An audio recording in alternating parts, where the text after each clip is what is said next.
Auzubillahi minash-shaytanir-rajim. Bismillahir-rahmanir-rahim. Ẹ̀yin tèmi ẹ káàsán. Ṣàlàáfíà lẹ́wà. Ṣẹ́yìn náà ń bọ́bó. Ṣẹ́yìn náà ń rọ́ọ̀kì. Sọ́kọ yín ò jẹ́po. Ṣé ń jẹ́ orúkọ yín ò ní fẹ́ lòmíì ṣe yín. Ò ní fẹ́ lòmíì ṣe yín. Ẹ̀yin gangan lẹ́yìn. Èmi gangan lèmi. Ò ní fẹ́ lòmíì ṣe mí. Mo kí gbogbo yín tẹ́ wà níjókòó, mo kí gbogbo àwọn ṣéhù, àwọn bàbá àwọn ìyá àwọn àǹtí ẹ̀yin ẹgbẹ́ mi náà mo kí yín. Ṣàlàáfíà lẹ́wà ẹ̀ ní dààmú bí tẹ́ ti mú owó tẹ́ fi ń wò wá yìí, owó yẹn ò ní tán. Continue to subscribe ẹ̀yin tèmi. Yes, ọ̀rọ̀ méjì ni mo fẹ́ sọ. Ọ̀rọ̀ méjì mo fẹ́ fi fídíò yìí ṣe. Mo pray kó máa ṣe kánmọ́kánmọ́. Èèyàn kan, obìnrin kan ní ọ̀rọ̀ yìí ṣẹlẹ̀ sí. Ó wà nílé ọkọ ẹ̀, mo ń ṣe kánmọ́kánmọ́. Ó wà nílé ọkọ ẹ̀, kò tí ì bímọ fọ́kọ ẹ̀. Sísítà rẹ̀ tó gbà sọ́dọ̀, sísítà rẹ̀ wá lọ lóyún fún ọkọ rẹ̀. Tó bá jẹ́ pé ìwọ ni kí ló fẹ́ ṣe? Tó bá jẹ́ pé ìwọ ni kí ló fẹ́ ṣe? Wọ́n ní ká advice ẹ̀. Èmi wá sọ pé yín wá YouTube yín wá advice ẹ̀. Wọ́n ní ká advice ẹ̀. Ìwọ tó bá ń gbọ́ ẹjọ́ ẹ bá mi advice obìnrin yìí. Ẹ bá mi advice ẹ̀ ní kíákíá. Ó ní because òun àti sísítà rẹ̀ yìí náà ló wà. Ìyá àti bàbá wọ́n ti ṣaláìsí. Àwọn family míì wà o, àmọ́ òun àti ẹ̀ làwọn close jù. Lòun fi mú sísítà wá sọ́dọ̀ pé kó wá mọ́ gbé pẹ̀lú òun, kó dẹ̀ mọ́ lọ school lọ́dọ̀ òun, lọ sponsor ẹ̀ lọ sí school. Ó wá lọ lóyún fún ọkọ ẹ̀. Tó bá jẹ́ pé long story ni, àmọ́ mo fẹ́ cut ẹ̀ short pé ẹ kàn bá mi mú advice ní kánmọ́. Kò bímọ fọ́kọ ẹ̀. Orí kò tí bímọ fọ́kọ ẹ̀, àmọ́ sísítà ti lóyún fún ọkọ ẹ̀. Kí lẹ fẹ́ sọ sí ẹ̀yin tèmi? Ọ̀rọ̀ rẹ o. It is hot, she needs advice, please. Nǹkan bẹ ibi tẹ́ bá rí dé lẹ́rí dé o ẹ̀yin èèyàn. Ibi tẹ́ bá rí dé lẹ́rí dé.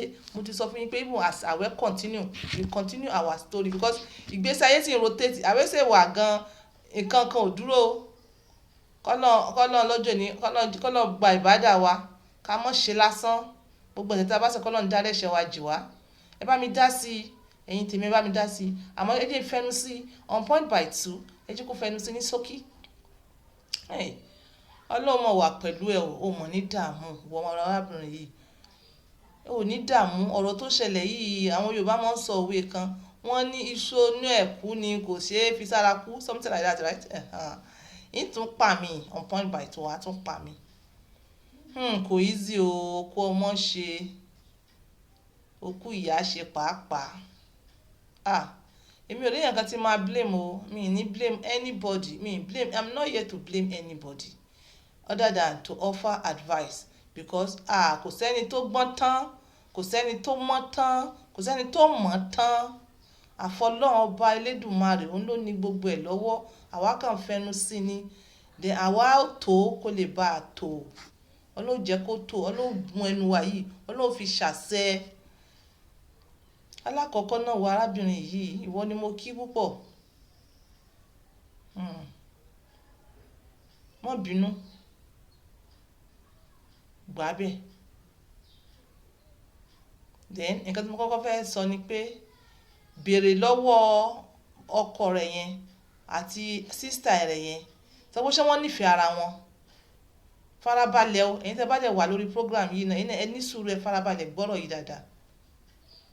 Torí àmọ́ ilé ayé ń rotate lọ. Ọlọ́run má jẹ́ ó ṣẹlẹ̀ sí wa o.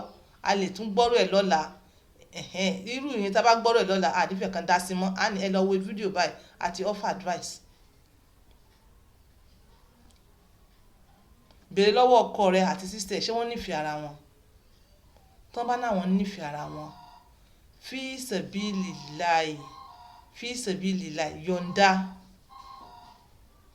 yọ̀ǹda. So wàá pe ọkọ rẹ àti sísítà rẹ pé ṣé wọ́n nífẹ̀ẹ́ ara wọn. Tán bá nífẹ̀ẹ́ ara wọn wàá yọ̀ǹda o. Wàá yọ̀ǹda. Má worry pé wàhálà tó ṣe kó tó rọ́kọ yẹn.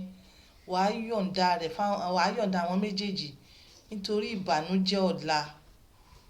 Ọlọ́run ó dẹ̀ fún ẹ ní ọkọ aláyọ̀ mi. Then on the other hand, tí ọkọ rẹ bá sọ pé ṣíṣe ni òun lo one chance, kò í ṣe pé òun nífẹ̀ẹ́ rẹ̀. Ṣó yé ẹ? Ó di dandan kó wá sọ fún sísítà rẹ náà pé ọkọ ìwọ o sọ pé òun ò nífẹ̀ẹ́ rẹ̀ o, ṣíṣe lòun lo one chance. Kó má bínú, àmọ́ kì í ṣe pé wàá sọ pé ọkọ rẹ sọ pé òun lo one chance o. Ṣó yé ẹ? Kó má bàa tún ní ọkọ rẹ síwájú, kó má bàa mọ̀ jà yín. Wàá wá sọ fún sísítà ẹ pé kí ló fẹ́, kí ni sísítà ẹ fẹ́ lórí ọ̀rọ̀ yìí, kí ló fẹ́, because ọkọ rẹ sọ wípé má sọ pé ọkọ rẹ sọ pé òun lo one chance, please, I'm begging you. Sọ pé kí ló fẹ́ pẹ̀lú ọ̀rọ̀ yìí. Tó bá sọ wípé òun fẹ́ ṣẹ́ ni, mọ́ gbà á o, mọ́ gbà láàyè, mọ́ bá wọn fọwọ́ sí pé kó ṣẹ́, mọ́ bá wọn fọwọ́ sí pé òun ó ṣẹ́. Tó bá mọ̀ pé òun fẹ́ ṣẹ́ láyè títí ẹ̀, kó lọ sí chán tí wọ́n ti ní mọ̀ kankan pa ẹ̀, kó lọ ṣẹ́ níbẹ̀. Ìwọ mọ̀ fún wọn lówó, mọ̀ ṣe anything. Sọ fún, stand your ground pé o ò ní ṣẹ́ oyún yẹn, kó mú ọmọ yẹn wá, kó bí ọmọ yẹn, kí wọ́n tọ́jú ẹ̀, kó nọ́ọ̀sì ẹ̀ títí tó fi máa bímọ yẹn. Ìgbà tí ọkọ sọ wípé òun ò fẹ́, definitely sísè ò sá lè fẹ́ òde fọ́ọ̀sì ara ẹ̀ sọ́kọ ẹ̀ lórí túláàsì, because ó fẹ́ jagbà mẹ́ lọ́wọ́ nìyẹn. Ọkọ rẹ̀ sì sọ pé òun ò fẹ́ràn rẹ̀. Ọdún nǹkan tí ọkùnrin yẹn ṣe ò dáa. Mo sọ pé mi ní blame ni, kò sígbà tá a wà ní blame. Àmọ́ tí n bá ní kí n mọ̀ ṣe blaming practice níbí bí, gaskiya time ó lọ. Èní is not time for blame. A tún wá blame níjọ́ mi.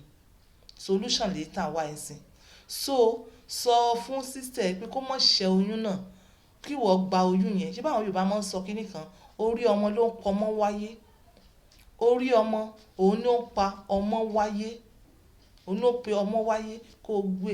Tó bá insist pé Ọlọ́run ò ní jẹ́, mọ́ partake inú ẹ̀, àmọ́ wọ́n ní ẹ̀ ní consequences yẹn. Wọ́n ní ẹ̀ ní consequences pé tó bá lọ ṣẹ́ oyún, nǹkan tójú ẹ̀ bá rí, ó kú òun, ó kú Ọlọ́run lọ́mọ jẹ́jọ́. Torí pé kí ni ìwọ ó fi yan e pé ẹ̀sìn rẹ fa kò fọwọ́ sí kíyàn ba oyún jẹ́. Ìgbà tó jẹ́ pé ìyá wà dáadáa. Ọ̀rọ̀ mi nìyẹn. Àmọ́ tó bá sì jẹ́ wípé o ti ná ọmọ náà, o ti ná ọmọ lọ́dọ̀ ọkọ rẹ̀, tó jẹ́ pé another person o, à ń sọ in case of another person tó ṣẹlẹ̀ sí ìwọ tó ń gbọ́ mi níbò mi, tó jẹ́ pé o ti lọ́mọ, gaskiya, my advice to you, kò kí ṣe pé kó ẹ ṣóyún yẹn. Ẹ jẹ́ kó bí ọmọ yẹn, ẹ gbọ́ ọmọ yẹn papọ̀. Ẹ wá ní kó mọ lọ síbò mi, kó change destination, ibi tí wọn ò sí ní pàdé mọ́. Àmọ́ tán bá wá pàdé o, tán bá tún wá ṣe bẹ́ẹ̀ bọ́n ṣe ń ṣe bẹ́ẹ̀ o, a jẹ́ pé ọkùnrin yẹn ó ready láti fi ẹ̀gbọ́n kalẹ̀, ó máa wá fẹ́ àbúrò nìyẹn. Ó ṣàlè fáwọn méjèèjì pọ̀. Ó ready láti fi, tó bá wá padà lọ bá lẹ́yìn, tẹ́tún lọ ṣe tó ti parọ́ pé ò nífẹ̀ẹ́ rẹ̀, àmọ́ wá lọ padà bá lẹ́yìn, ẹ wá ọjọ́ ń ṣeré ìfẹ́ dìdìrín kún mọ́. Gaskiya, ó ready láti fi ẹ̀gbọ́n yẹn kalẹ̀, láti fẹ́ àbúrò. Ìwọ sister, this particular case, tó bá lọ gbọ́ nǹkan tí àwọn kan sọ, torí àwọn kan sọ bí nǹkan tí mò ń gbọ́ lẹ́yìn báyìí sí, tí wọ́n sọ wípé kò bá ṣẹ́ ni, kò bá ṣẹ́ kí everybody lọ rest, kò bá ṣẹ́ kí everybody lọ rest. Tó bá ṣẹ́ tí everybody lọ rest, tó jọdọ̀ wájú tí òun sister tí ò padà wá rí ọmọ bí, ṣé ọkọ ò ní fi sọ̀rọ̀? Ṣé òun gan kíní yóò ní mọ̀ tọ́mẹ̀tì ẹ̀ lóru? Ṣé kò ní jẹ́wọ́ ẹ̀ṣẹ̀ fọ́lọ́run? Tí sister bá lọ ṣẹ́ oyún yẹn, tó bá lọ kú ńkọ́? Tí sister bá lọ ṣẹ́ oyún yẹn again, tí ò bá rọ́mọ bímọ òun náà ńkọ́, àbí àti ìrírí rẹ̀ rí ni? Tí any of these things tí ń bá ń sọ tó bá lọ ṣẹlẹ̀, ṣé obìnrin yẹn ṣó máa forgive ara ẹ̀yin èèyàn? O ò lè forgive ara rẹ̀ tó bá ń gbọ́rọ̀ yìí. O ò ní forgive ara rẹ̀.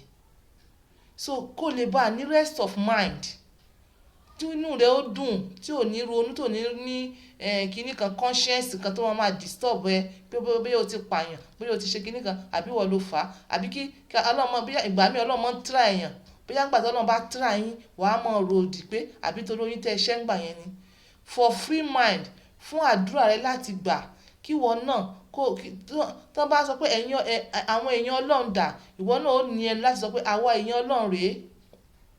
Nítorí irú kan báyìí náà lọ́lọ́run fi ń try èèyàn. This is a trial. So you have to think and make use of my words wisely. mọ́ bá wọn partake pé wọ́n ń ṣe oyún kankan fún yàn kankan. Tí sister bá gbà láti bí oyún yẹn, jẹ́ kó bí lọ́dọ̀ rẹ̀, kẹ́ ẹ tọ́jú ọmọ, kó gbọ́mọ yẹn bí títí ẹ, kó sì ẹran lọ sí school bẹ́ẹ̀ ṣe ràn lọ ní another place. Àmọ́ wá fi Ọlọ́run sí wọn láàrin pé wọn ò gbọdọ̀ tún ríra wọn mọ́, ó di ayé àtúnwá. As in wọn ò gbọdọ̀ lé ara wọn mọ́, ó di ayé àtúnwá. Wọn ò gbọdọ̀ gúnra wọn mọ́, ó di ayé àtúnwá. Wá fi àjọbí wàá fi búra fún wọn. Tí ó bá wá padà wá ríra wọn bí mo ṣe sọ lẹ́ẹ̀kan yẹn, a jẹ́ pé ó fẹ́ forfeit ẹ nìyẹn, ó fẹ́ forfeit ẹ láyé àti ní heaven. Àmọ́ mo fẹ́ tún padà síwọ́ ẹ̀yìn iwájú tí mo sọ lẹ́ẹ̀kan, tí wọ́n bá náà wọn nífẹ̀ẹ́ ara wọn, yọ̀ǹda, Ọlọ́run ṣe ọkọ mi fún ẹ. Ìgbà tó jẹ́ pé ò tí lóyún, yọ̀ǹda. Wàláhì Ọlọ́run ṣe ọkọ mi fún ẹ before it's too late. This is my words to you. Bye.